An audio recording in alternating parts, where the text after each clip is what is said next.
days ago, we got reports that Paz was still alive. She's being held for interrogation at a camp on the southern tip of Cuba. If she's still alive, we need her on our side. Oh, this is going to be hard. Oh, This is going to be really hard. Mullet Gear Solid V Ground Zeroes. Should I even pretend like I can be Objective. about this? I think I No. can be. Everyone listening to this knows that you're not. Okay. That you're like, okay, first step in giving a good review of this, take Kojima's dong out of your mouth. Oh, well, he won't. No, he won't come here. I've invited him to my house many times, but he never shows up. You said come. Well, welcome everybody to Rage Select reviewing Metal Gear Solid 5 Ground Zeroes. Is it a glorified tech demo? Is it a glorified game demo? Is it a small game? Yes. Yes is the answer to all of those questions. So let's start at the very beginning. This is a $30 game. I'm going to just call it a game, and you guys can. It's just a game. It's a demo or whatever. I'm just calling it a game. $30 game. This is a bridge between, I guess, Peace Walker and Metal Gear Solid 5: The Phantom Pain. And this, Not to be confused with Metal Gear Solid 5: The Phantom Menace. that is correct. That's the sequel. That's Attack of the Snake Clones. Misa hide in a box. Oh, god damn. Don't you bring that bullshit into my series. You keep that shit in your own. Like, I have trouble with this series. I have troubling thoughts with that. So this is basically a very small side story, and I know that a lot of people have been out there. Okay, can you finish this entire demo in 15 minutes? Yes. Yes, you can. I did. No, you didn't. You don't know. You didn't play it. You don't know. You don't own it. You don't know what happens I when own. you're not here. Okay, well, if you play, all right, that's fine. Yeah. I don't believe you, Jason Speed Murphy. run. I did it in 10. Okay, that's fine. Can you beat this game in 10 minutes? Yes. This is very true. What would be your normal average time? Like first time playing through it, probably more like an hour. 30 minutes to an hour.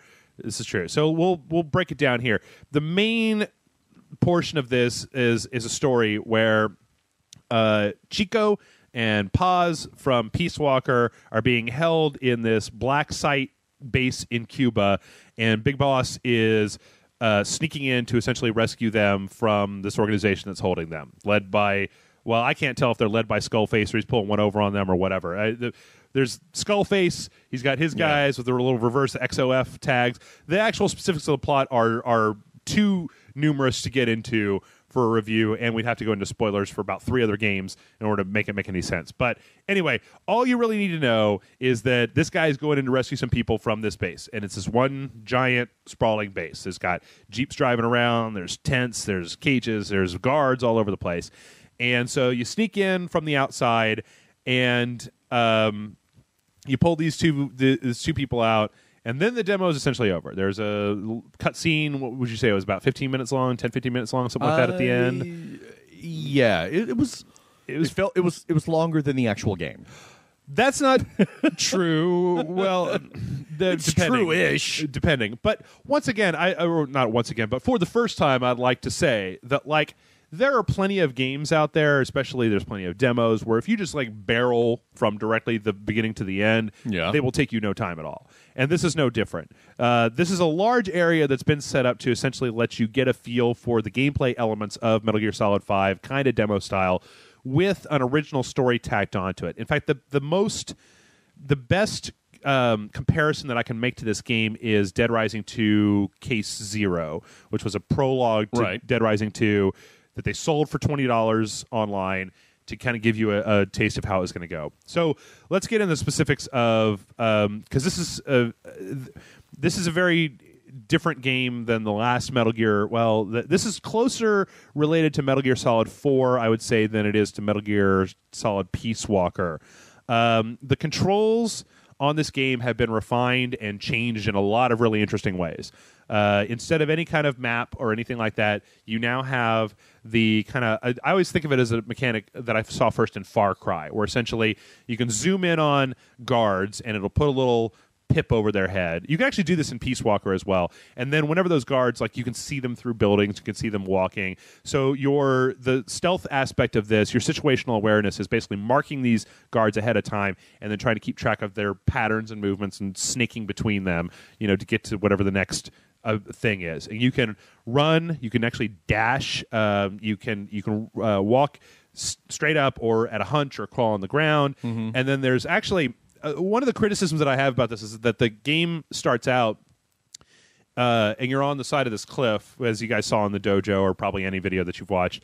And Master Miller comes on. He's giving you kind of a tutorial on how to do a variety of different things in the game, like how to walk and run and crawl and jump and that sort of stuff. But they don't tell you things like you can go from third-person to first-person perspective with your guns. They don't tell you. They don't give you a lot of information about the CQC combat with the other soldiers when you hold them up or when you are choking them out or getting information from them.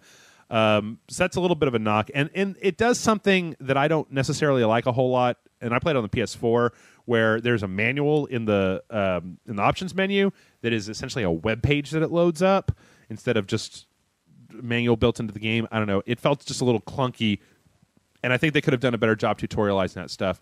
But they've added in a few new interesting things here. One is that there's now, like you see in a lot of stealth games, there's a little white arc that'll come up when somebody sees you, and as it gets brighter and brighter, they're seeing you more and more, and they'll come check out where you were.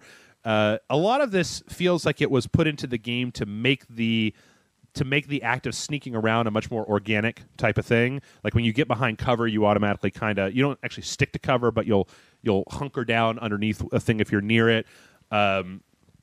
You're tapped into the guard's radio, so if they see you, you'll hear them call in like, "I saw something, I'm going to go check it out," and blah, blah, blah. And then probably one of the biggest changes is that when you do get actually seen, when the exclamation point comes up, the game slows down and gives you the opportunity like to a dead eye, right, for a few seconds to get a shot off on that person before they call in. That part was really cool and added a lot of tension, I thought. Yeah, because especially it adds more tension because you know that, like, when you're sneaking, you have the empty magazines that you can throw to get people's attention. Yeah. Well, sometimes I got caught, and I had an empty magazine equipped, and I didn't have enough time to switch. So all I could do was try and throw it at the other guy's face. It's like, "Yeah, fuck you, buddy." It's like in the old George Reeves Superman serials where the guy would empty his gun and then throw it at Superman. It's like, yeah, the bullets didn't work, but I'm sure you throwing the gun will work. I just felt like it was more of a like, because they didn't do anything when they hit the other person, but I just felt like it was more of a fuck you, where it was like, "Hey, I saw you," and it's like, "I've got all these ninja skills. Yeah, eat a dick. I'm out." No, that's like if Andy Samberg played Solid Snake. Right. So I gotta say that having played all the Metal Gear games, this one feels like they're striking. They've always been getting more accessible. Like in the beginning, when they were purely Japanese games, they had these kind of inscrutable control schemas where you had a bunch of different buttons and a bunch of different things. Here, they've streamlined that interface. They've given you ways to get away from combat when it's coming towards you, to sneak around people, to get people's attention other places, and it all works out really well. Like, it feels really good, which I actually feel like the longer that we go down the road of in video game development of creating more and more sophisticated games, that stealth is one of those things that seems to have not gotten that treatment. Like, third-person shooters, first-person shooters, real-time strategy games, and things like that. We've seen an evolution in the mechanics of those games. Stealth always seems like such a hit-or-miss thing. Like, people are just like, roll the dice. I don't know. Maybe it'll be okay. Maybe it won't. But I felt like this felt really good. There was one big change, though, that I felt a little bit put out by, and that was that in all of the previous Metal Gear games back to 2 and 1, if you count Twin Snakes, you can hold guys up, right? You go behind them and you hold your gun on them, and they freeze, and they put their hands up. And then in those games, you can go around to the front of them and you point your gun at their head, and they go, "Ah!" and they start doing their little shaky thing, and they shake out a bunch of items. It was how you They picked start up doing a hula dance. They do this little thing with their hips like this, and then items pop out of them. In Metal Gear Solid 4, you actually had a thing. I met a girl who did that when I threatened her with a knife at a bar. Yeah, and she did the little hula dance, and her diaphragm popped out. Oh God, yeah, that's a terrible anecdote. I don't know. Just throwing it out there. It happened. In Metal Gear Solid 4, they had a thing where you could hit, while you had them held up, you could walk up to them and you hit a button to check, like you would pat them down to get items off of them. And then the last thing on that was you would grab their nuts, and then if you hit the button, you would like crush their nuts and it would knock them out or whatever. Or they're like, oh, I'm into that. Yeah. Right. Thank you, sir. May I have another?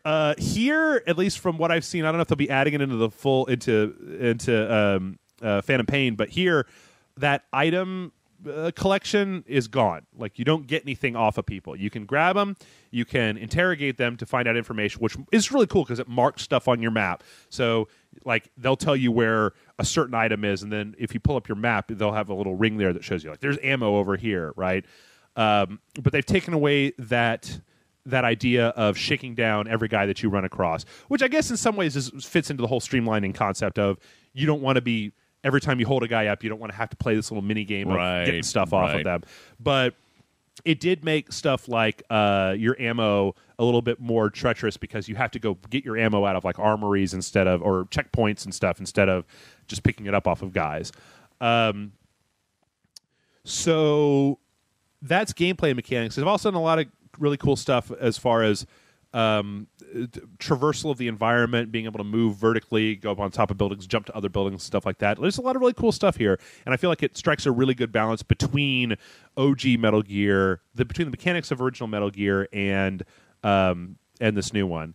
So you played through Ground Zeroes, that campaign, you get to the end of it, you've taken off in your helicopter, you're good to go, you're out. Right.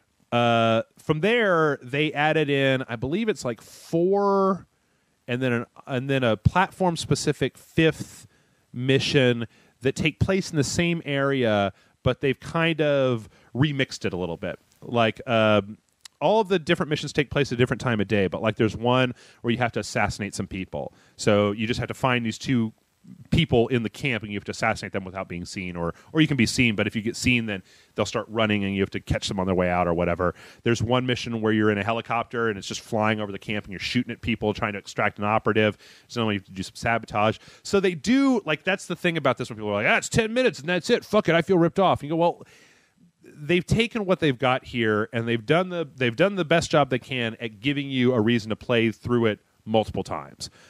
These are not, and it gives you a reason to focus on different areas of the camp. They put little things like, there's one mission where you have to get some intel, where you have to find a guy, you have to grab him and interrogate him to find out where the intel is.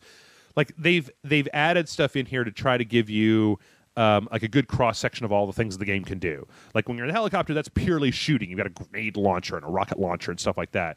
And then you have other stuff, like there's the one where you have to assassinate the guys that takes place in the middle of the daytime. So all of the sight ranges on the guards are way longer. So you have to be a lot more careful about where you're moving because they can see you from further away. And then the PlayStation and the Xbox both have a specific mission. I played the PlayStation 1, and it was kind of stupid. It was... I don't know, I won't go into it. I'll let people find it out for themselves. First of all, what you have to do in order to unlock that mission is kind of a pain in the ass. And then once you get to it, it's total fan service for Metal Gear folks. Basically, the PlayStation 1 calls kind back of a spoiler. Kind of. All right, you know what? I won't even say it. Okay. There's platform specific stuff. I would say that if you're interested in that last mission, go look up what they are. You know, if you have a choice between the 2 of them. But now I will say that I played this on the PlayStation 4. That was the version that I got for us to play on the dojo. It was the version that I played when I played it. And it looks fucking fantastic. Like, hard 60 frames per second. Just lighting effects when you go into that slow motion mode. You see individual raindrops coming down. You've got, all of the enemies look really good. It's all super crisp, and especially when you're running it at full 1080, which unfortunately we couldn't when we were capturing, but when you're running at full 1080, it's about as good looking a game as I've ever played. Like, it's very crisp. It's very good. The rains, the lighting effects on the rain and the water and stuff like that all look really good. It is very good looking. It sounds really good too. All of the, just the weapon effects and running and stuff like that all works out really well. I do have one gripe. You remember how before I was saying that, like, I don't know Kiefer Sutherland to Solid Snake. I don't really like it. You don't dig it? I don't really like it all you that wish much. Hader was back? I do. Especially, it was weird, too, because I remember when they said they brought him in, they were like, well, we need him because we're doing motion capture. We want him to do the voice and the facial capture at the same time. And then in the end credits, like, all the motion capture was somebody separate from the voice actor for it. And I was like, huh. Yeah, Kiefer Sutherland was like, what? I'm not doing that. Yeah. So there's that. There's a little side note. They have changed. They have a system now where, it used to be in previous Metal Gear games you had to equip your binoculars and look, and now that's bound to like the R1 or the right bumper. Oh, good. So you just zoom in anywhere and look, and then that'll mark people. And then you can also hit the L1 or the left bumper button to essentially call up to get intel on that. So you can just I like it a lot because it streams into there without having to stop, without having to drag you out into a codec screen and say, here's what you need to know. Equip this, right? And blah, blah, blah, and You also collect a series of tapes throughout the game that gives you more insight into the story. Let's talk briefly about the story. Okay. What's going on here? There's some gnarlier than usual shit, especially at the end of this. And the tapes that you pick up, I didn't even listen to them the first time that I played it, and then I went back and listened to them, and there's some gnarly shit there too. Like, this is definitely a little bit darker, and some people have said that there's a weird disconnect between some of the humor in the game and then some of the real darkness of the content. I read something a long time ago where Kojima said that he likes to inject humor to try to lighten it up so that you're not just being oppressed by this mood of darkness. I don't know if that's going to work with. So it's like when you're. No, that's a spoiler. Never mind. It's like in the horror movie when the cat jumps out, right? Yeah. Okay. Shit. I was about to spoil the ending of Ground Zeroes. Yeah. So okay, for those of you who know what the ending of Ground Zeroes is, imagine that ending, and then while you're performing whatever you're doing, the person is just farting uncontrollably. Oh, God. That's what I imagine them being capable of. Because the humor in Metal Gear, from my experience, it's very Japanese. It's very weird. It's very fucking stupid. Yeah. It's not funny. It's just like, wait, what? Anyway. So there is a darker tone to this as far as the story goes. Personally, I think that I want to see what I know better than to try to judge the next game, Phantom Pain, based on what we've seen here. Because I judged Metal Gear Solid 2 based on the tanker mission, and then I played as somebody completely different through the entirety of that game, right? So there are some hooks here into the next game, and it is setting you up some story stuff. I think that if you are the sort of person who likes Metal Gear and you're on the fence about whether you should buy this, I'm going to tell you right now that you probably don't need to buy this to know what's going on in the Phantom Pain. They'll probably have a recap of what happened here. It's a nice little added bonus. I appreciate it because I haven't had a Metal Gear game in years to play. But I can see Jeff is starving and someone hands him a delicious sub. Yes. That also has some butt cheese smeared on it. And Jeff's like, no. I'm real hungry. I don't eat the butt. I don't know. I'm not cool with the butt cheese, man. I don't eat the butt. I don't eat the butt. There's some challenges built into this game where they'll have like one that's like how fast can you mark everybody in the base, and there's some leaderboard stuff about that. Marking them with your scent. Right. Just peeing on them. That's, obviously. So, okay, from everything that I've said, I'm hoping that people are getting... Also, if you do well on a mission, it gives you a grade, and when you do better, it unlocks weapons that'll put the starting point so you can try this with a sniper rifle, with a rocket launcher, with a shotgun, with these sorts of things. I hope that in talking about this, that I've given people some concept that this is not... Like, if you open this game up and you buy it, you put it in, and you just run from the beginning to the end... Fuck it. Yes, this is not worth it. But if you're going to dig in and you're going to hold people up and you're going to look for the intel and you're going to search out these hidden things. If you're one of those people who overturns every stone in playing a video game, then this is for you. Also, if you're someone who just wants to finish a game, then no. This may be a little bit overpriced for you. Like, maybe this would be worth, because I didn't hear this sort of outcry when Case Zero came out, right? Maybe if this was $10 or $20 instead of $30, instead of a full $30, maybe that would be that's the big tipping point for people. But I still think that the actual gameplay mechanics, like I was going to collect all the collectibles one day after we had played it, right? And I went through and methodically murdered every single guard in the entire base so that I could just run, throw grenades, didn't even matter because everybody was dead and they were all shoved into a locker, somewhere. It's like you're at a resort and it's all yours. Yes, exactly. I rescued every single one of the prisoners that was in the camp. I put every one of them in the helicopter. So I think that if you dig Metal Gear and you're the sort of person that plays a game over and over again, this definitely has worth. If you're going to judge this game based on how fast can I get from the beginning to the end of it, it's probably not worth it because you can get to the end. I mean, I played most of the missions where just not giving a shit in maybe an hour and a half total. And that's all of the missions except for the secret one. Like, I beat them all. And I got like a B rank on every one of them. Even ones where I was just mowing dudes down. So, given all of that, I'm going to give it... Come on. I'm wavering between a 3.5 and a 4. What? A 3.5, I think. I think I'm going to give it... I'm going to be a little conservative with this one because I do understand... Like, so here's the problem. We'll just go into this for just a second. Here's the problem.